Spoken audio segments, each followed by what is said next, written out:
Israel Update with Ugadi Tao and Mike Duran.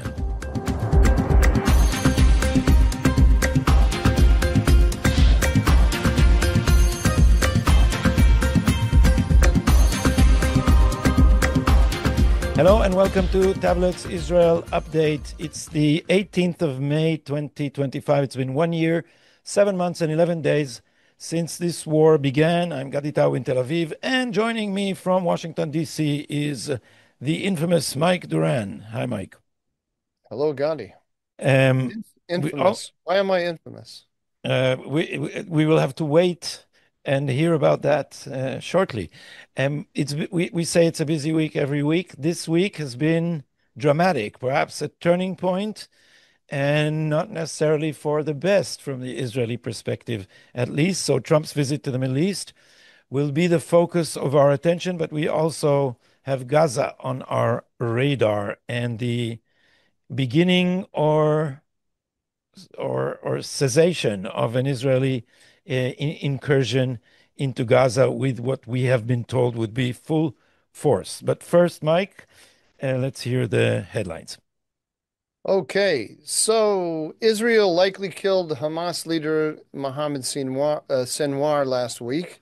Sinwar's killing comes as Israel has posed an ultimatum to Hamas to either meet the terms for a ceasefire deal that would release some of the remaining 57 hostages or contend with an expanded Israeli ground operation, as you suggested, Ugadi. U.S. Special Envoy to the Middle East, Steve Witkoff, says that the Trump administration's red line in nuclear talks with Iran is that Iran cannot maintain any ability to enrich uranium. We have one very, very clear we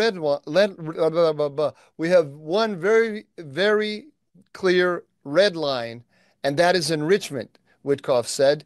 We cannot allow even 1% of an enrichment capability, he told ABC's This Week today, Sunday. 2 rockets were launched from central Gaza Strip at the Kisufim area a short while ago. The IDF says that one of the rockets was intercepted while the other one struck an open area.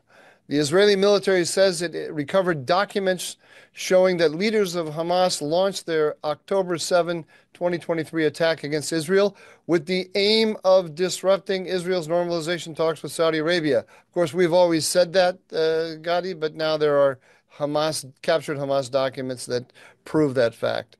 In another document story, some 2,500 documents and personal items belonging to the legendary Israeli spy Eli Cohen have been returned to Israel from Syria in a covert operation carried out by the Mossad, the Prime Minister's office announces.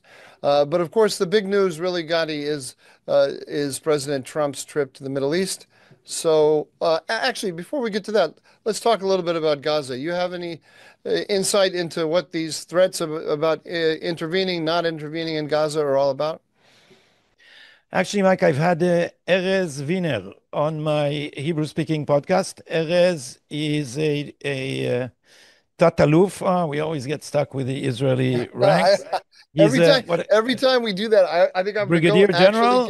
No, Brigadier, I think Brigadier, and he was one of the chief planners of the current incursion into Gaza.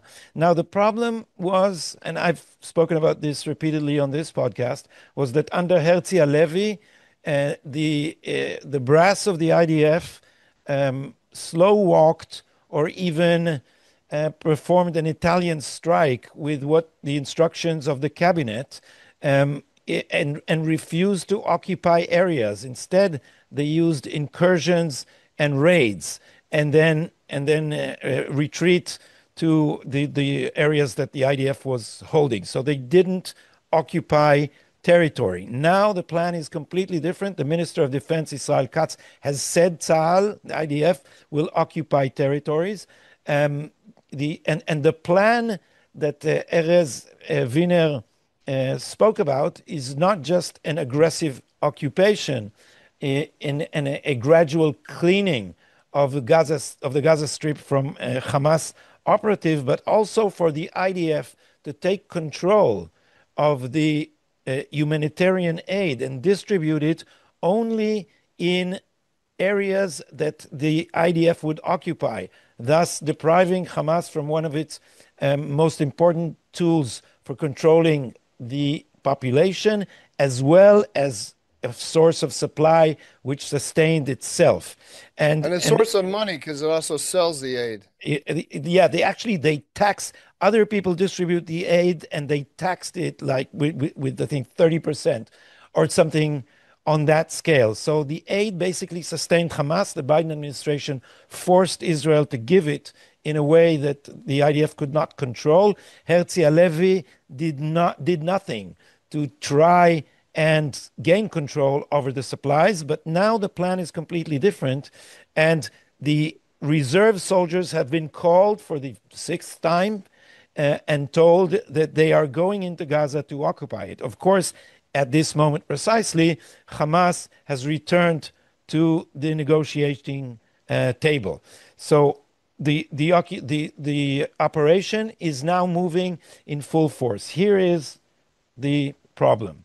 The problem, except Hamas, and again, they will try to drag us into endless negotiations, which will save them from destruction or postpone the Israeli attack. But then there's another problem. And the problem is Brigadier General Yifat Tomer Yerushalmi, who is the Army Attorney General. And as you know, Israel is controlled by jurists, not by its elected government, or neither is the army controlled by the chief of staff. The real commanding officer in the army is Yifat Tomer Yerushalmi, who said it is illegal for Israel to withhold aids from areas which the IDF does not control. Now, this is absolute bullshit, according to international law. The Pentagon has a 1,200-page document in which it lays out what is legal and illegal to do in combat, and a siege is absolutely legal. There is nothing in international law which compels us to provide the enemy with aid which it can distribute, but Israel's jurists are holier than the Pope, and they are tying the IDF's hands. Now, what is worrying is that, according to sources with whom I have talked, the new chief of staff of the IDF, Eyal Zamir, tends to abide by the instructions of the real commander of the IDF, which is technically his subordinate. So we are waiting for the chief of staff to discipline his own attorney general so that the operation can actually succeed, because what my source said, and this is a high-ranking former officer, he said, if Israel does not control the distribution of aid, we might as well call off the whole operation now. Right. End of. So this is where things stand. Yeah, my understanding about this plan is that there'll be five or six, I can't remember, distribution points, and that it's actually going to be distributed by an American contractor. Is that what you understand? Yes, exactly. What I didn't understand is why, and the security for the distributors is also going to be provided by this contractor, not by the IDF. The IDF, there'll be a kind of forward position for distribution of aid. Into areas. I didn't lay out the whole thing. Into areas where the population would be concentrated for its safety. And then the Israelis will be the IDF will be behind, and will be in communication with the people who are providing security for the aid distribution. But those people themselves will actually be Americans or contractors to an American company, not Israelis. Do you have any idea why they didn't want the IDF to do this? No, I don't. But the key to the whole thing is that this will be under Israeli control, in the sense that the areas in which the aid would be distributed would be areas which the Israeli forces can guaranteed are not infested with Hamas operatives. Yeah, That's this is a absolutely crucial move. You can't, like as someone said to you, you can't win as long as you're continuing to, I mean, with the right hand, Israel is attacking Hamas, but with the left hand, through the humanitarian aid, it's actually building it up. It's remarkable. It's remarkable that it's gone on this long. I don't quite understand all of the reasons why. I'd love to know what the internal debates are, besides what the legal people are saying. By the way, I want to say Ifat Tomer Yerushalmi because her name is beautiful, don't you think? Forget about what you think about her positions. That is a really beautiful name. Yeah, it Ifat is a Tomer beautiful name. Yerushalmi. I want to It- say it again.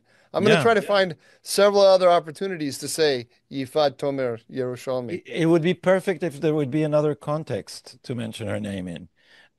In her current job, she's one hell of an obstacle. In many ways, I've said on this program that she only allowed the IDF to intercept and kill perpetrators of the October 7 massacre if they Oh, are right, or right. if they are formally affiliated with Hamas. So those who burned babies, killed women who are not affiliated with Hamas, including those who kidnapped the famous Bibas family, the famous late Bibas family, which, by the way, have finally been intercepted.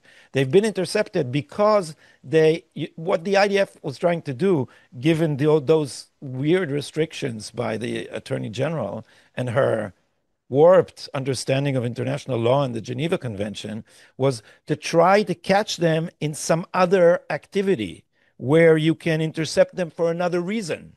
And that's what happened to the kidnappers of the Bibas family. So we are happy to inform you that they are no more. Okay. Uh, all right. So, is that all we have to say about Gaza?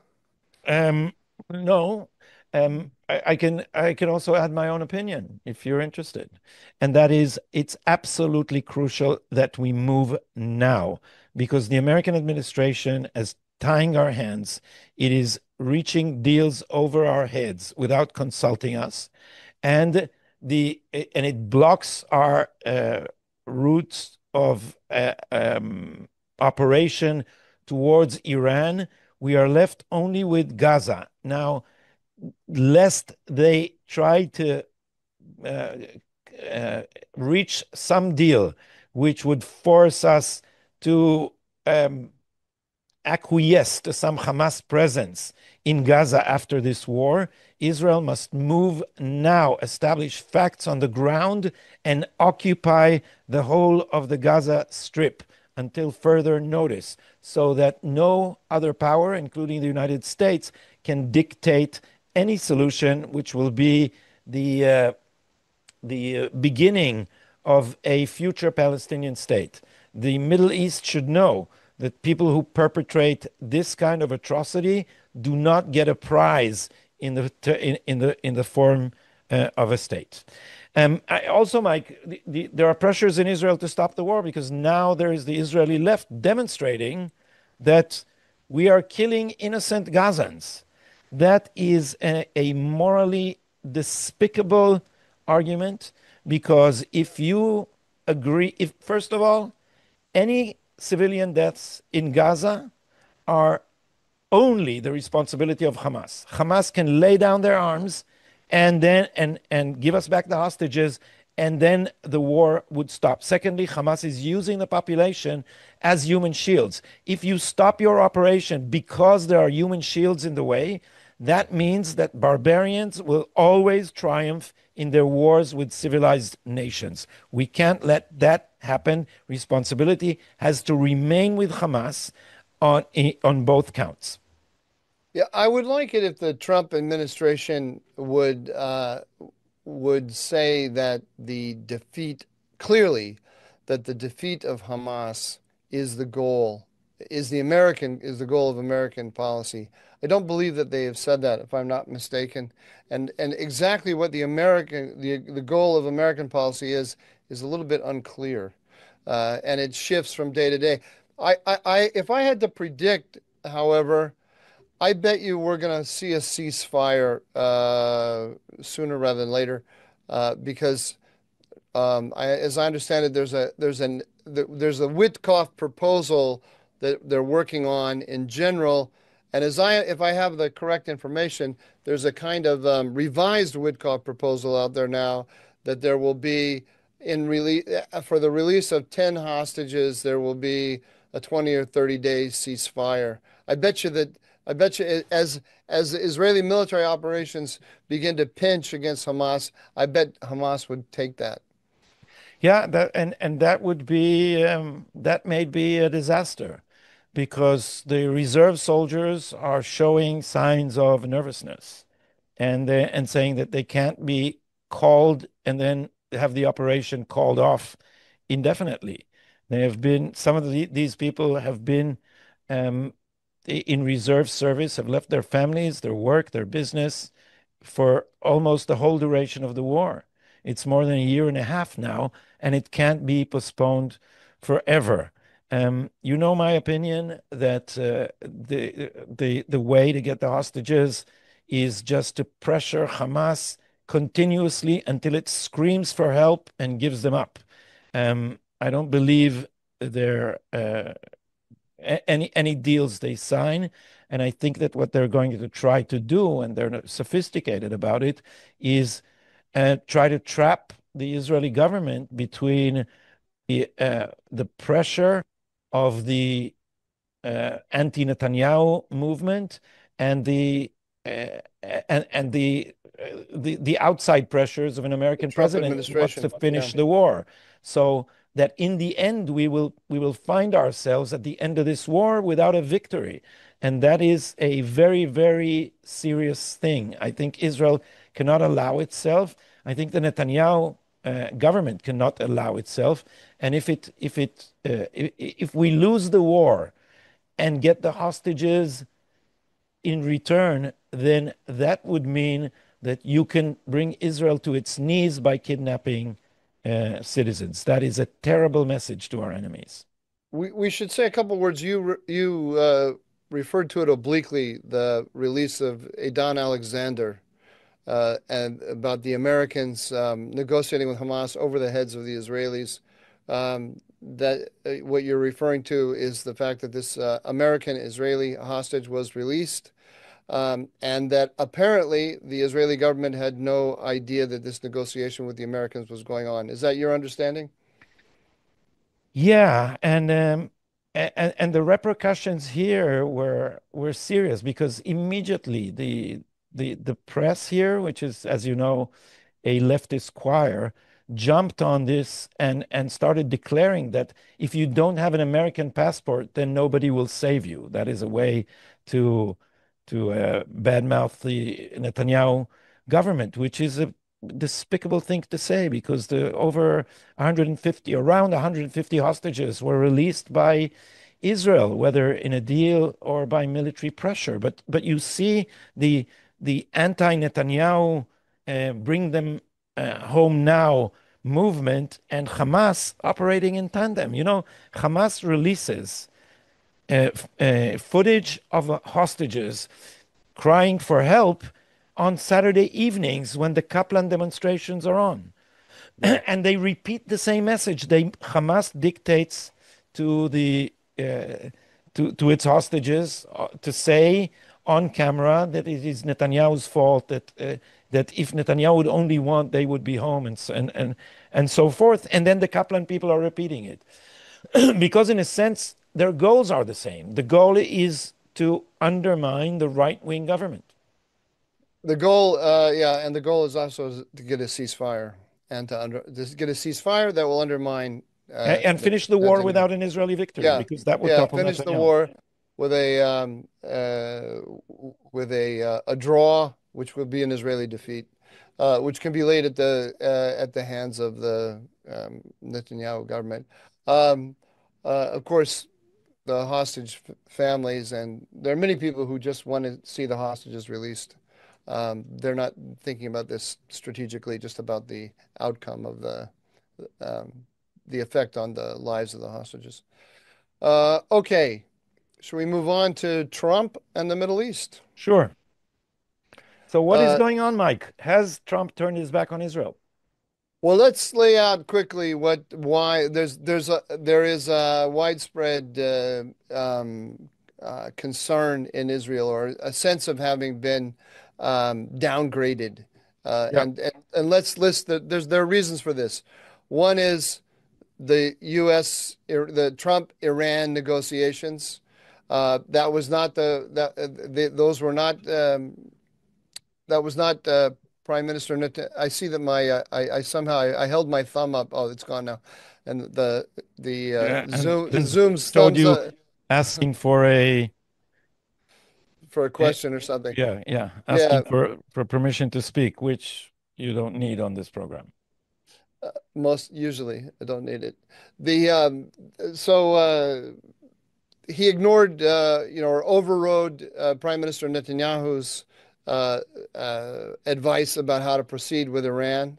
And that was upsetting, I think, to a lot of people. Then there was the we just discussed. Is it a? I only read it in English. I haven't read his name in Hebrew. Is it Edin Alexander or Adan? How do you say his name? Idan Idan, Alexander. Idan, Idan, Idan Alexander. And then the release of the hostage. So this hostage negotiation with Hamas is going on without the Israelis knowing it. There was the decision on the Houthis, and just before President Trump went to the Gulf, he announced a ceasefire with the Houthis, but the Houthis responded by launching ballistic missiles successfully at Israel. So that clearly the Israeli Houthi conflict was not part of the American negotiated ceasefire. Then, of course, we have the trip. The trip did not include Israel on the destination as one of Trump's destinations, giving rise to the feeling that Israel had been sidelined or downgraded in importance. And finally, there's also just the Gaza the Gaza negotiations. There's reason to believe that the Israeli government and Witkoff are not on the same page on the negotiations about a ceasefire. So all of those things together. Have I missed anything? I feel like maybe I missed something in there. Yeah, Oh, also Syria. President the Trump. visit to Julani. Yeah, President Trump met with Ahmed Ashara, the leader of the interim government in Damascus, and he announced that he'll be lifting all sanctions. And that policy appeared not to have been done in consultation with Israel. So it's a combination of decisions made, but also the way they were made without any sense that Israel's input was being sought, or the effect of America's policy, say on the Houthis, on Israel, was not being considered or even discussed with Jerusalem. So lack of coordination, lack of consideration, and it looks then like I think, and I think it's fair to say, increasingly, President Trump is viewing the region through the eyes of Riyadh and Ankara. It's also very clear that Turkish American negotiations are moving along very quickly. When President Trump, there was this dramatic uh, uh, uh, moment when President Trump was with Mohammed bin Salman, and then also beamed in his meeting, and then beamed in by telephone President Erdogan. And missing, obviously, was Prime Minister Netanyahu from any of this, either directly or indirectly. And so that gives rise to a lot of concern. Yeah, And so yeah, that but also factor in the fact that there are increasing rumors that a deal with Iran is imminent. Well, the Trump himself said that they were moving in that direction. However, now, okay, so that's the glass half empty. Uh, let's talk about the glass half full for a second.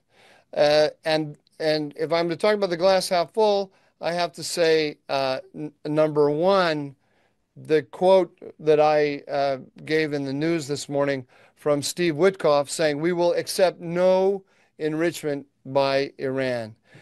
Marco Rubio on a Sunday show, the Secretary of State, said something similar. At least it suggested that that was the policy. President Trump keeps saying no nuclear weapon. It's very clear that's what we want, no nuclear weapon. But they're saying no enrichment. Now, how they're enforcing no enrichment is another question. But that's a very interesting position. You remember when Witkoff first started, he said, if they have 3.67% enrichment, that's really enough to ensure that there's no program. And then Marco Rubio walked that back and said what Steve Witkoff was saying was that they can have enriched uranium to 3.67%, but they have to do the enriching. The enriching has to be done somewhere else and then imported to Iran. Iran can't have the enrichment Is it true, Mike, capability. as Tamir Morag, the political commentator for Channel 14, whom I follow, and I think you follow too, said they are now both looking for a formula which would enable each side to declare that it has been satisfied. Something like centrifuges will remain, but they will be operated by Americans on Iranian soil, which is terrible for us because then we can't bomb them, can we? So basically, the Trump administration is betraying Israel's interest on that front too. Is that true? I have no information about this whatsoever, none. And I have to say that it's rare that I have so little information. One thing I have to say about the way the Trump administration is working right now, with just a handful of people who are fully read into all of these negotiations, there isn't a lot of information out there that we can rely on about what the state of the negotiations is. I've been talking to friends about this, and the fact that the negotiations are moving along so quickly, to me, looks like a bad sign. Because the Iranians, historically, going all the way back before the JCPOA, have had Khamenei has had red lines that he has been very consistent about, and one of them throughout the negotiations has been no dismantlement of centrifuges, none. They will sometimes disconnect centrifuges so that they won't be operating right now, but they will not dismantle them. This is a big deal because Iran now has over 1,000, I think it's like 1,600 and some odd advanced centrifuges that are enriching uranium. And what that means is that it can go from zero enrichment to 90%, which is weapon grade uranium, very, very quickly within a matter of a week or two. So once it turns them on. So in order to ensure that Iran does not have a breakout capacity, then you have to have those centrifuges dismantled. So I can't believe that the Iranians, given the red lines by Khamenei, if they are really adhering to the American red line, as is said, zero enrichment, then if the Trump administration were insisting on zero enrichment, I can't believe that the Iranians would be negotiating with them at all, because that's always been a red line for them. So I can only conclude I can only surmise that there is some kind of cleverness going on here that will be bad news when it comes out. But I don't want to run with that until I get some real information. I don't know. Yeah, so I haven't been so pessimistic since before the Grim Beeper operation. I also want to factor in the fact that Tim Waltz was removed as a national security advisor, and all his pro-Israeli team along with him. The growing influence of J.D. Vance, who is attached in some way or so, rumors say, to the Tucker Carlson faction. all this points in a very bad direction, and this is why I think, as I've said, we now have the ammunition. We should establish facts on the ground because we do not know how badly the Trump administration has turned against us. So it's not as bad as Kamala Harris. They've not become actively pro-Iranian, but a Middle East in which the United States and the Muslim Brotherhood and Saudi Arabia are teamed up to create a new regional order is in a very hostile place for Israel, and perhaps we should start considering the Trump administration as a serious threat to our existence. Oh, I wouldn't go that far at all. Let me point out, by the way, that news reports say that J.D. Vance is going to visit Israel this coming week. Uh-huh. So that will be very interesting to see what he says publicly. And I think you're going too far because first of all, it really is early days yet. The administration is still finding it, getting its feet. Look at how it shifted on this question of enrichment. We have to we got to wait and find out what they're talking about with the Iranians. They've made it very clear statements about what their red lines are. If they don't if they come up with real clever, tricky formulas to say that they're adhering to the red lines when they really aren't, then that puts them in the Obama category. And Trump has said all along that that Obama's deal was a terrible, horrible, rotten, no good deal. It'll be very hard for him to defend. He said publicly that he wants basically no sunsets on the restrictions and so on. So I want to wait and see what's going to happen on the Iran negotiations. To me, Mhm. the Iran negotiations are by far the most important thing. Uh, the restrictions on Israel and Gaza, I think, are primarily coming from Israel itself rather than from the United States. I mean, the whole question of the hostages is the issue that ties the hands of the Israelis military more than the Americans. Because if we're looking at the glass half full, Donald Trump lifted the arms embargo, the de facto arms embargo that Biden placed on the Israelis. And he has also, given basically a green light to Israel to do what it needs to do in order to ensure its security. Look at the killing of Mohammed Sinwar. I don't consider the cab drivers to be the authoritative interpreters of the news, but they are a barometer. I just took a cab ride and If got you're an Tom ear. Friedman, if you're Tom Friedman, then they're everything. Yeah. Uh, and I just got an earful, a lecture of how you should never, never trust America. So this is this is uh, this is the mood on the streets. Uh, People feel that we have been stabbed in the back. Oh, I completely understand the feeling. To me, the worst thing that happened in the last few weeks is the Houthi decision. That was the worst one, and that was I can. There are ways to spin it so that it doesn't sound as bad as it is, but there are ways in which Trump, in pursuit of his America First policy, is actually undermining some of the stated goals that he has. So there's no way if you're Hamas negotiating with the Israelis about a ceasefire or not a ceasefire, and you see what happened this last week, where Trump didn't come to Israel, didn't consult with Israel, and time and again showed that they didn't even consider giving Israel a call after the decision was made. Then you can only conclude that the United States is moving away from Israel and that you have more room to maneuver and you can harden your position.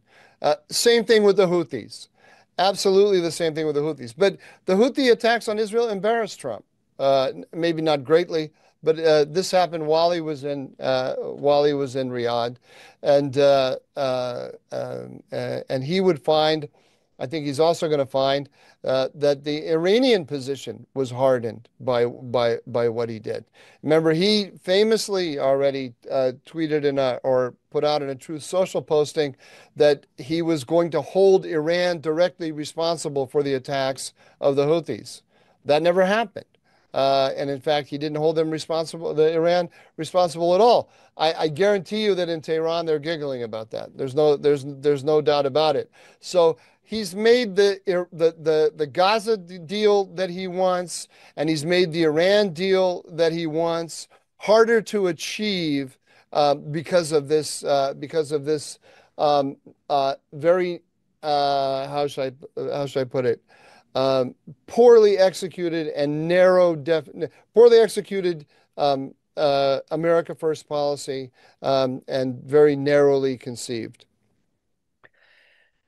Yeah, we're asking ourselves whether Israel should also search for an opportunity to strike at Iran, not necessarily the full blow against the nuclear program, but at least signal that since we are not parties to that deal, we do not accept a any deal that will not guarantee that Iran doesn't have a nuclear weapon. So it doesn't have to be something that would embarrass the Americans directly, but fires happened recently in Tehran.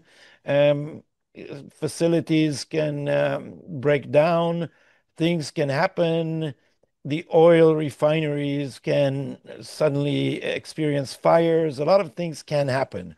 So um, you know it as we've discussed repeatedly at how Netanyahu signaled that he won't accept Biden's red lines. Is it time for Israel to signal that it would also not accept Trump's red lines? Uh, let's just put it this way. One, uh, Prime Minister Netanyahu historically has been very, very careful about covert operations in Iran. Uh, the he signaled that he wouldn't accept Biden's red lines when he killed Nasrallah. He signaled that he wouldn't accept them when in some of the targeting after Iran hit Israel with ballistic missiles. But he was still very cautious. So I wonder if he Well, is. we took out Hania, allegedly. We took out Hania in Tehran, and there was a fire last week somewhere in some important facility in Tehran, which I also think is not just Could be, a, could be. a malfunction of The some. only way to the only way to stop the Houthis is to actually disrupt the supply of ballistic missiles to them. I mean, it's very hard to unless you can actually decapitate the Houthi movement, which We should start burning their cut fields. You know, Tell everyone. Some people here. Oh, I made a mistake. I made a rookie mistake, a broadcasting mistake. Is that I said I can't remember what it was in our last podcast that our audience doesn't know something, and people got very annoyed with me. Said, "What kind of idiot was I to think that they didn't know?" I was about to say, not everyone knows what khat is, but in the gut in Hebrew. in the small in the very minuscule chance that there is one listener out there who doesn't know what khat is, why don't you tell them? It's a plant that has an intoxicating and arousing effect on people who chew it, and so you sometimes see Yemenites and it's like vodka in Russia. They all chew cuts, and 40% of the irrigation goes to cut field. Did you know that? Cut fields, Mike. Did you know that? I did, and in fact, khat is also not a narcotic in Israel. because of Yeah, the because we have the Yemenite because Jews. The Yemenite Jews It's actually have very, very narcotic. the Yemenite Jews have little huts in their backyards, and they sit there in the afternoon and they chew cod Or together. at least the old ones do. The old ones do. Yeah. And Israel didn't want to deprive them of that. But this is the national pastime, and it's a serious thing. So I've heard suggestions because the Hodeida port has been hit by the Saudis, by Israelis, by the Americans, by the British. It's been hit repeatedly. Apparently, it Hit doesn't the stop drugs. anything. But I think Yeah. they also grow it. They grow it over in Ethiopia or Somalia or wherever. So you can also just bring it over by Oh, yeah, boat. but since 40% of the irrigation goes to that in Yemen, where there is also starvation, then this is a top priority for them. And if you start hurting them there, it might be a better thing than disrupting their shipping. I mean, more effective. But let's go back to the context, Mike. So you're saying the leverage is to stop the supply of ballistic missiles. How? Oh, well, no, I was just thinking about the idea of targeting. If you wanted to target something in Iran and you wanted to claim to the administration, at least plausibly, um, that you weren't trying to scuttle the U.S.-Iranian negotiations. I mean, it's a very dangerous thing to do while they're in the middle of these negotiations to go scuttle them directly like that. But since the United States has said that Israel is on its own to deal with to deal with the Houthi problem, and since Donald Trump himself said that Iran should be held directly responsible for the Houthi problem, maybe Israeli policy should actually hold Iran directly responsible and hit the ballistic missile factories and the drone factories in Iran that supply the Houthis. Those same factories are also supplying Russia with the drones to attack Ukraine and so on. So you can at least get some international legitimacy for that action. I don't know where the negotiations are. The key thing to understand, though, with using military operations as a way of prodding the Americans, it's crucial to understand where the actual discussion is between Netanyahu and Trump. And where what was agreed between the two of them, not agreed or left or left open. I don't think that Prime Minister Netanyahu wants to make Donald Trump feel that he was betrayed by Netanyahu. I think it's dangerous Yeah. because Israel is dependent on the United States. It's dependent if Iran hits Israel with a ballistic missile barrage, Israel needs it needs American help in defense. Israel cannot defend itself alone, or it cannot defend itself effectively alone. It needs Yeah. the CENTCOM sensors and interceptor network. It needs American THAAD missiles because Israel doesn't have enough of the Arrow 3 missile. It also needs the United States to deter Yeah, Iran from but widening the exactly, like front. this is what I'm saying. This is why I do not agree with your half full glass and half empty. It's not half full and half empty. It's almost empty.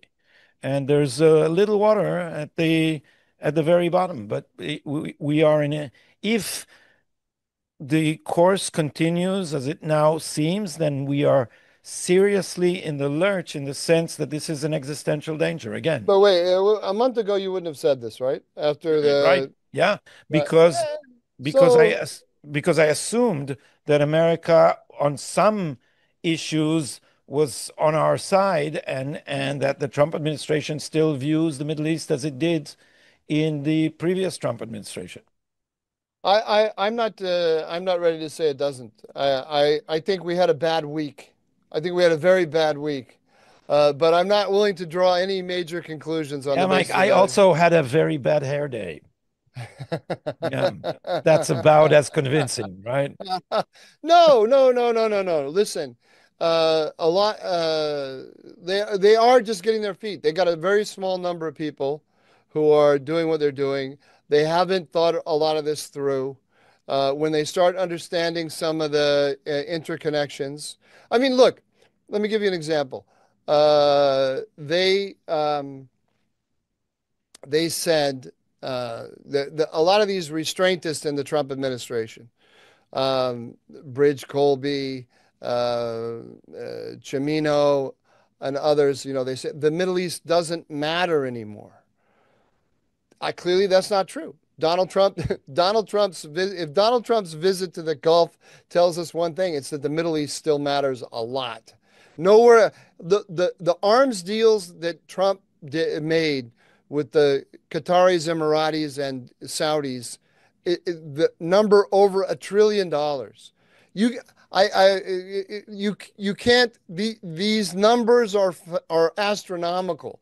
They are greater than the combined defense budgets of a large number of European powers.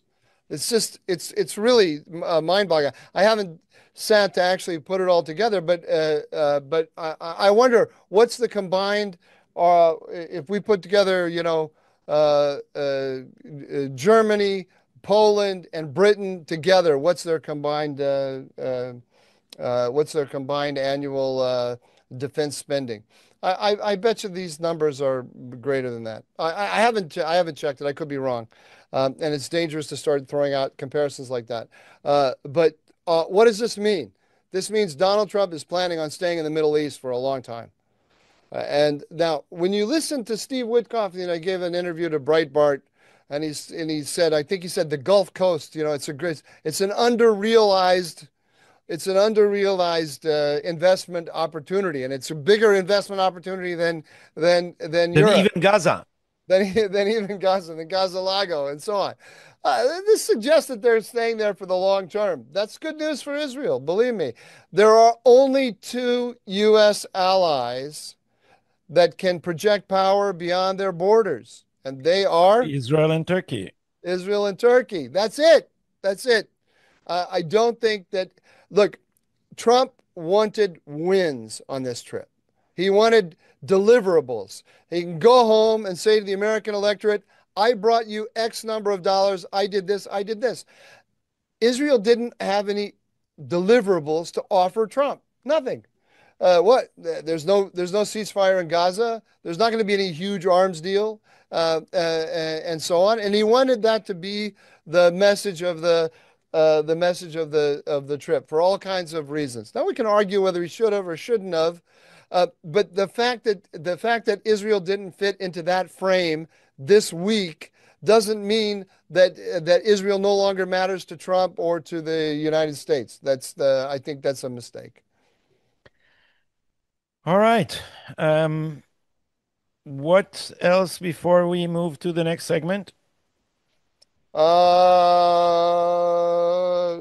Just to me, there are two things. I guess three things that matter more than anything else, and that's what I'm watching. What I'm watching. Number one, the Iran deal. What's happening with that? I don't know what's happening right now. It concerns me that I don't know, but I want to know. I want to have real information, not just emotions. Number two, that Israel and Turkey are not crashing against each other in Syria. There's not military friction between the two of them in Syria. So far, so good. I see the decision on Shara on lifting the sanctions to be a net positive. I wish it was done in a different way. I don't want to bother going into all the details about that. I would have liked it to have been more part of the conception about how to move forward. But I see it as a good thing, not a bad thing. I know that will make some of our viewers very unhappy with me. But that's moving in a good direction. Gaza is in the hands of Israel, right? Gaza is in the hands of Israel, and the Israelis haven't figured out how to do it. You yourself blamed Herzl Levy earlier. I'm not sure. I don't quite understand the internal Israeli debate. I don't understand why they're going with American contractors rather than with their own military. Maybe there's a good reason for that. I just don't. There's a lot I don't understand there. But it's not Donald Trump that's keeping Israel from winning in Gaza. It's Israel that is keeping Israel from winning in Gaza. Yeah, that's true. That's true. And there's as I said, there's a growing grudge against this cabinet. People are also losing patience with what more and more people are calling the hostage religion. There's a great effort by the left, as I said, a very cynical effort to turn to force Israel to surrender under the guise of a hostage deal.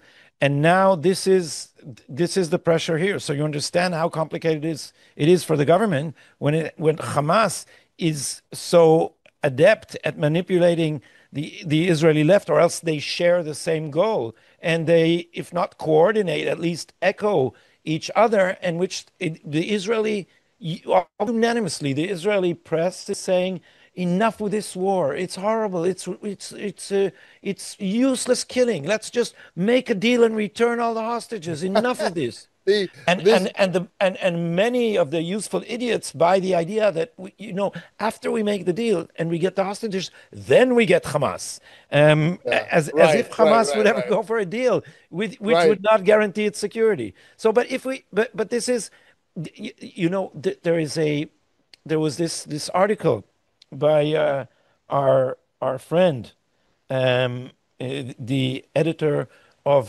Tablet. Um, Tony Badran or no, no, David it was Samuels? David. It was David Samuels. And Oh, David Samuels about the manufactured illusion of consensus under Obama, where the administration says that, girls can be boys and boys can be girls, and then all the experts repeat it, and then it's repeated on Twitter, and then the press says it, and then a bewildered public says to itself, "Well, if everybody says so, who are we to uh, disagree?" And it and is. this is It's what's happened. remarkable. It's remarkable. Yeah, And, that's and this is what's happening now in Israel, because people are saying, What are you talking about? Finishing the war?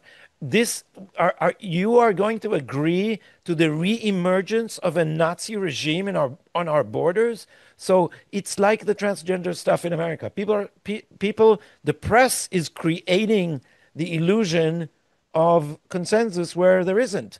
The polls keep supporting this, and that's amazing because the polls asking you, do you agree to the reemergence of Hamas as a an independent state on our borders in return for the hostages? They say, do you agree to the end of the war in return for the hostages? And then, wink, wink, we'll go back to the war later, as Benny Gantz once said. We can continue the war 2 years from now, and so the if you phrase the questions this way, then you get a different result than when you actually say what the price is. And right. and the indications are, our friend Abu Ali Express. Yeah. This is the Israeli famous, the largest following, the largest telegram channel in Israel is by this former intelligence officer who's running a great Do we know? operation. Do we know for sure that he is a former intelligence I think we officer? know who he is. It was in the press. Yeah. Oh, was it? Yeah. Yeah, Okay. yeah, we Yeah. know, we A know, very impressive guy. we know him by name, but he doesn't like his name mentioned. Okay. So he conducted an impromptu survey among his 500,000 followers, and it was, that's not a real scientific poll, but he said, "Tell me if you vote for the opposition or the coalition, and then choose if you agree to ending the war at this price." And then they didn't have a majority even among the supporters of the opposition for stopping the war with Hamas still in charge in Gaza. So the press is manipulating it. And what happened to the press during this war is it traded on its former credits of credibility in order to bluntly manipulate the public. And as I've always said about these phenomena, at one point the credit runs out. There is a Donald Trump Joe Biden debate in which 3.5 years of sharp as a tack idiocy suddenly collapse. And Yeah. this is waiting for the Israeli press at the end of the road. And guess who is going to benefit from all that? Netanyahu. No, Shomer Saf, Yes, of course, of my course. podcast. Your Hebrew podcast. Yeah, my Hebrew podcast. By the way, we so our we we had about like a month that you and I didn't do a show, and then we 2 weeks ago we did one, and it was and there wasn't anything particularly exciting going on at the time, and it was our fourth or fifth, I think our fifth most popular show. You know what Yeah, I call that? Even though I would have thought because we had such a delay, I thought that it was going to be a very low viewership, but that wasn't the case. But you know what? apparently playing hard to get is more beneficial. I don't think so. I don't think so. I think No, it's the no, my I Hebrew think it's podcast, if the you're, I think no, it's the but Carolyn I think it's the Carolyn Glick effect. yeah, I think maybe, Carolyn maybe Glick people miss Carolyn, no people doubt, miss Carolyn Glick no and they don't have doubt, anywhere else to go. no And so doubt. they came Carolyn to us. is Nobody said that in the comments, but that's my guess. I'm sure that that's true, but what I said as a joke about my Hebrew podcast is not entirely a joke because what is happening in Israel is following the United States is that the legacy media is losing its influence and the independent media, for good or for ill, we're not happy that Tucker Carlson has such influence now, but he has more influence than CNN. And Yeah, this is happening right. here. And even though I am a party to this event, I dare say that Netanyahu coming to my podcast for an hour and 10 minutes interview when he did not go anywhere else is a kind of a turning point, not just for my podcast, but the established channels called me to get permission for the rights to take clips from the interview. And look what happened. You The told us that, and mainstream you and you channels and you giggled and you rely on giggled me to have quotes from Netanyahu. So the game has changed. and you did giggle when that happened. I did giggle, yeah, and I gave them permission. It was Raviv Drucker of all people, He hates me almost as he hates Netanyahu. Wow. And and they had to come to me from the Makor, and then I specified you can only use the footage if you leave my logo and if you mention the name of the podcast and mine. And I think they did. I didn't even bother. I don't watch them anymore. They're sinking. Nobody's watching them. I don't watch either. I just I get all my information from Telegram. Anything that matters that's on those, like these this morning the quotes from Witkoff and Rubio, it shows up on Telegram anyway. Okay, so should we move on? Mike, you are trying to change the subject or move to the next segment. I'm trying to I, move to the next segment, yeah, that should but I be. don't, only with your permission. I don't No, want to. I don't. I have no influence in that field. It's just up to you. So, next segment, by all means. What is the next segment? The dumbest take. The dumbest take. Okay, my dumbest take. Let's see what happened to it here. Give me a second. What do you have a dumbest take? Yeah, it's not a funny one, but I do have a dumbest take. I don't know that mine is funny either. Mine is another anti-Semite. This guy martyr made Daryl Cooper. Oh yeah, Uh, he, Tucker's buddy. yeah, Tucker's, but the guy that Tucker said is the greatest, living historian or something Let, like that. let, let me just remind our viewers that this is the guy that still can't figure out who was the bad guy in World War II. He's still deliberating whether it was Churchill or Hitler. He's not deliberating. It was clearly Churchill. Churchill, in his telling, this great historian, uh, Churchill was being manipulated. He was the puppet of Jewish financiers, and as their puppet, he went and tricked the United States in getting involved in Yeah, World War the guy's II. a genius. Yeah. All right. So Martyr Maid. I'm looking for my glasses. Pardon me. I've lost them. Oh, here they are. Okay. So here, Martyr Maid has a tweet in which he says, Martyr Maid being Daryl Cooper. That's his Twitter handle. Trump should call a summit with Turkey, Jordan, Saudi Arabia, the UAE, Qatar, Egypt, Iran, Lebanon, and the Palestinian Authority and Hamas. He should invite Israel to send a rep if they want to, and he should offer one to recognize a Palestinian state to recognize a Palestinian state along the internationally recognized 1967 borders. Two, to begin immediate aid shipments to Gaza. 3, lead a cooperative effort to rebuild Palestine and Syria. And 4, lift sanctions on Iran. On the condition that, 1, Iran normalized relations with the Gulf states and halted support for regional non-state militias. 2, Arab countries agreed to house Palestinian victims of the Gaza assault until the rebuilding takes place. And 3, Hamas agrees to demilitarize, recognize Israel's 1967 borders, and participate in Palestinian politics in an ordinary way along the lines of Sinn Féin IRA. If Israel tries to disrupt a genuine attempt at regional peace, it should face escalating sanctions and isolation.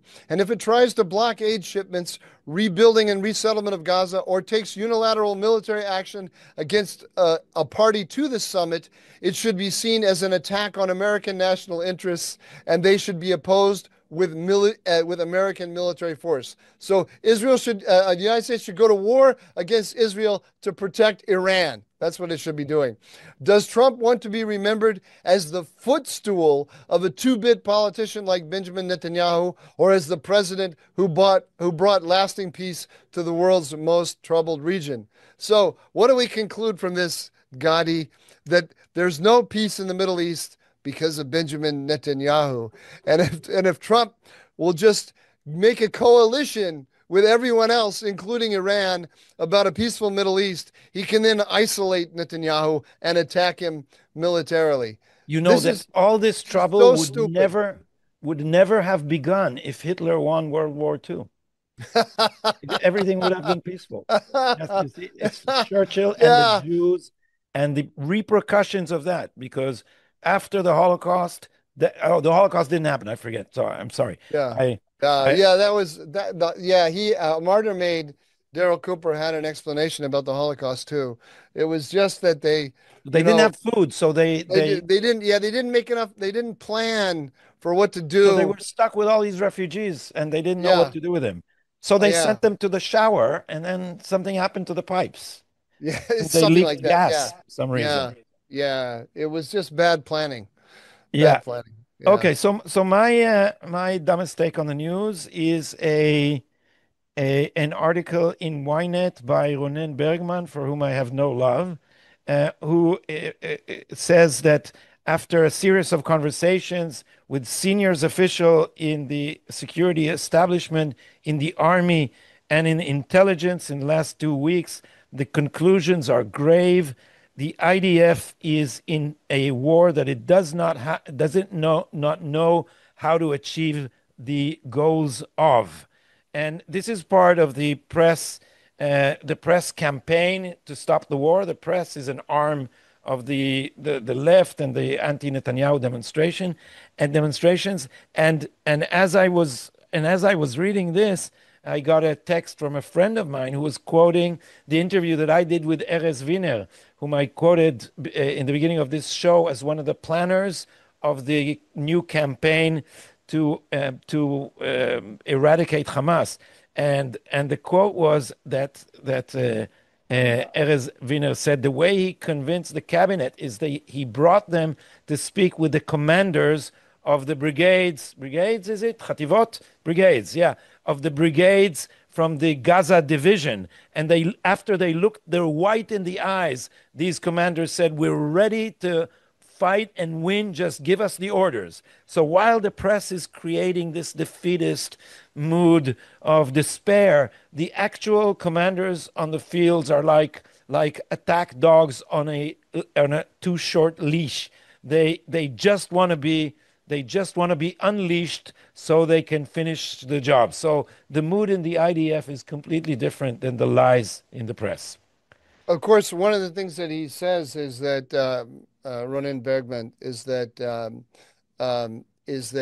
IDF leadership has always wanted to just doesn't think that the war is winnable, and thinks that there's a hostages for ceasefire deal ready to be had, and it has been in favor of this all along. Yeah. By the way, when you talk to people in Israeli intelligence about Ronen Bergman, I mean, I don't like to attack people personally, but let's just put it this way: his reputation. Be careful because he sues people. You know he's suing me. Oh, he's suing you. He's suing me. Yeah. It's a ridiculous suit. I'll report this in detail here, but it's a how do you say hashtaka? Silencing. Yeah. I consider it a silencing defamation suit because he has no case. I don't think he has, but I've criticized him repeatedly, and he thinks this will make me shut up, and apparently he doesn't know me very well. You're like, It will not achieve the desired effect, Mike. I have no doubt about that. You're primed for intellectual conflict. Like it's like you're that's why God put you on this earth. Yeah, but I Uh, like to do it vis-a-vis intellectuals, not Ronan Bergman, but well, or let's journalists, just put it this way: without reference, without the, I don't feel without like dealing reference to with Ronan Bergman. without reference to Ronan Bergman. It is easy to hide a lot behind a top secret clearance. You know, you can the intelligence communities do it all the time.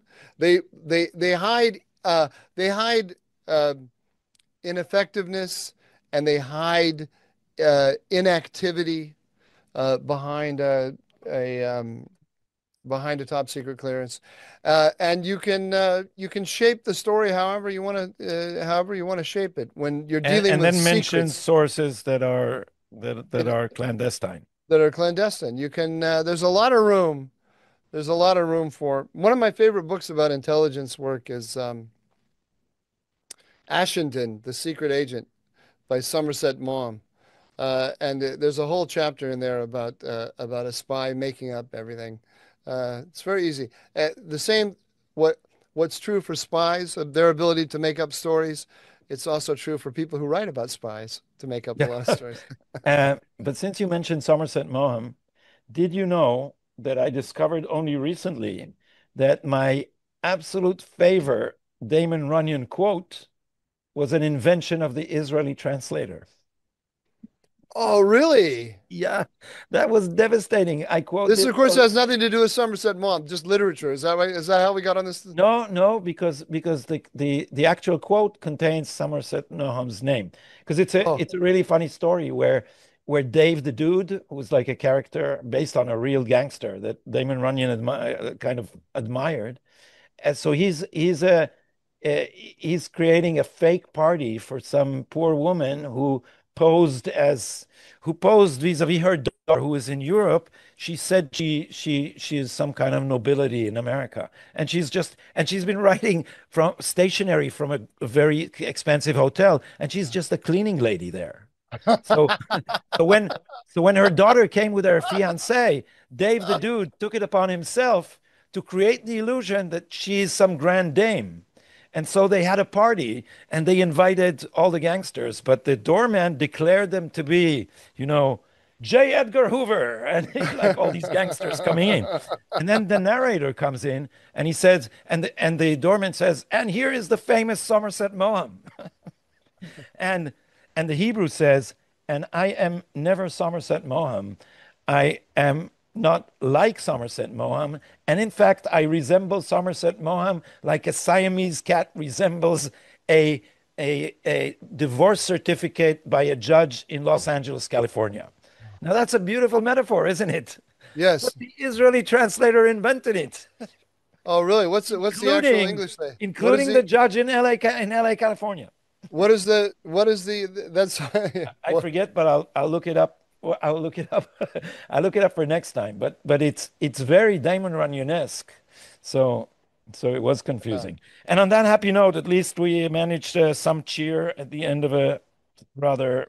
I wrote an article a little while ago and I asked Chat GPT. I was experimenting with it to help me, and I wrote the paragraph and I put um, find and insert the quote from Truth Social by President Trump saying, he's going to hold the Houthis, the Iran responsible for the Houthis or whatever, something like that. It was a Trump quote, and and Chat GPT went and and and gave me a Trump quote, and you know, in very Trump style with capital letters and you know, strangely capitalized letters and so on. And I read it and I thought, wow, I missed that quote entirely. I didn't know he said he was going to, obliterate Iran, right? And then Then you uh, went and checked. how did I miss this? And I Googled it, and I couldn't find it anywhere. So I went back to ChatGPT and I said, "You found this Truth Social quote, but I can't find it anywhere. Can you give me a reference to it?" And it said, and he come back and it said, "I made it up. I made it up. I made it up according to your specifications." I, its ability to hallucinate was amazing. It's Yeah, just, yeah, but but it was the way it was actually a Trump quote. It was a believable Trump quote. It just was totally yeah. hallucinating. Do you want to say anything about a reader's comments? Just a couple of brief comments here. Uh, Gotti, I made a mistake in the last podcast. I identified incorrectly Lavrenti Beria as Jewish, and all over. I mean, every other comment, I'm exaggerating, but a Yeah, very that large number. happens, Mike. As you know, all bad people are Jewish, and the Beria is They, yes, somehow. this I upset people greatly. Here's one, Hatovim Latayas, which you can translate this for our viewers. Uh, this is the famous quote of what's his name of Of a recruiting slogan, and no, which but wasn't it? It was what's his name? No, Weitzman, Ezra Weitzman. Didn't he say that? it was a recruiting slogan for the Air Force, and he was the commander of the Air Force, so it might have been him. But what it means that the best should go to pilots training. Yeah. I So did, and they anyway, kicked me out, after a year. you were the best, but then you I well, wa we'll I talk was about the that. least best among the pilot trainees. Do you want to tell everybody why you didn't become a pilot? Because I had first of all, I was not a good pilot, but I had headaches. I had migraines. You told Uh, me something else. I did. What did I Yeah. say? Do you want me to tell the world Yeah, I don't remember. that I that you I you know told the me that reason. when the No, plane no, would no, you no. would vomit. I was grounded for that, but it didn't. No, They no, no, didn't. no. You told me Oh, that I vomited every time? No, yeah. they don't let you leave just because you're sick. And Oh, I had the problem was migraine. It's connected, but the real problem was migraines, ah, and since they were at high altitudes, they thought that it may be dangerous, so they uh-huh. sent me to all these exams. But I was also a lousy pilot. I almost crashed a Fuga. Okay. All right. I thought it was the vomiting. I wanted to believe it was the vomiting. Anyway, look at this guy, Hatovim Latayas, or a woman. I don't know. I don't want to misgender this person. But he or she wrote, "This Qatar-funded clown," he or she is referring to me, Gotti. "This Qatar-funded clown has the stones to insinuate Lavrenti Beria was Jewish." I didn't insinuate, I said it incorrectly. Holocaust scholar Yehuda Bauer of blessed memory repeatedly emphasized that Beria was one of the worst anti Semites who influenced Stalin. As bad as Stalin was regarding Jews, Lavrenti Beria was even worse. Beria was raised in Georgia as an Orthodox Christian. Quit embarrassing yourself, Michael Scott Duran. In my country, the Netherlands, you wouldn't even teach at a community college after displaying such historic ignorance. So I really got his or her goat there. I'm not sure why. I'm not sure why that got such a reaction. But anyway, I apologize. I got it wrong. And Hatovim Latayas, you're right. And I don't want to teach community college in the Netherlands, so I'm okay there. Uh, so Jenny Roberge 1757, she says about you and me, Gotti, both of you are radically amazing. All right. Remember that. Radically. Radically amazing. Yeah. Yeah. Yeah. And I think I like Jenny Roberge's attitude better than Hatovim Latayas. Yeah, And you're biased. You're and biased. then Elizabeth McKinsey 5730, she says Mike is so sane on Turkey. Now there were a lot of other people who did not agree with Elizabeth, but I just thought Yeah. I would. We know that. We know that I a lot of think our viewers Israelis don't. are going to become increasingly intolerant of your Turkey analysis. It seems like that's the direction. But Yeah. hope springs eternal. Hope springs eternal. Look, I feel vindicated on Turkey, by the way, because Why? uh, because my position all along was that a lot of the positions that Israel was taking were not actual policies towards Syria. They were calls for an American policy towards Syria that they wanted. So their support for the YPG and in the Northeast and so on. And I have been saying the only test of a policy is its Efficiency. its possibility of success. It's Yeah. success. And this has no possibility of success because you're calling on America to do something that America is not going to do. I Uh, suggest we don't go into it. How about that?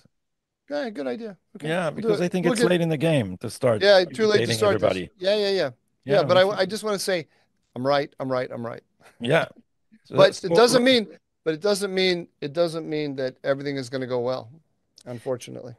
yeah, so it seems. So that's all from us. I think we have at least 10 days till the next show. I'm sorry to Oh, say. wait. But listen, everybody, please like us and subscribe, Comment? leave a comment Yeah. of any kind of comment you want, but especially we like the positive ones more than the negative ones. But I'd love to hear again from Hatovim Latias. Doesn't and what else? Subscribe. We're almost up to 10,000 subscribers. I want to get to 10,000 for some reason. Yeah, We got when we hit that 9,000 number, something. we'll inform you. So thanks for bearing with us for as long as you did, if indeed you did, and we will see you on the next show.